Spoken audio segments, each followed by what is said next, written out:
6,7 милиарди евра тежи буџетот за идната година кој Министерството за финансии ќе му го предложи на собранието.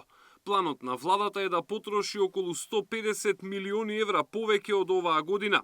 Се очекуваат приходи од 6,1 милиарди евра, што ќе резултира со буџетски дефицит од околу 600 милиони евра, што е 3,5% од бруто домашниот производ, половина поен помалку од оваа година. До приходите ќе се доаѓа со намалување на сивата економија и поефикасна наплата на даноците, како и силна дисциплина во трошењето и голем рез во несуштинските трошоци. Владата планира да собере 6% повеќе пари од даноци и 4% повеќе од придонеси. Очекувањата се идната година е економијата да порасне за 3,8%, а инфлацијата да се стабилизира на 2,5%. Буџетот за 2026 година ги опфаќа сите клучни политики што ќе се спроведуваат во наредниот период, со јасна цел забрзување на економскиот раст, паралелно со постепена фискална консолидација.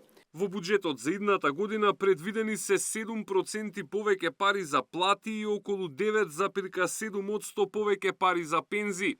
Владата се уште не донела одлука дали до година пензиите ќе растат линеарно или според растот на просечната плата и трошоците за живот.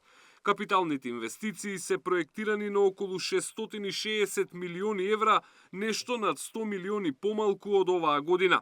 Министерката објасни дека од јануари за наплата доаѓа на дворешен долг од над 900 милиони евра, од кои 700 се враќање на стара еврообврзница.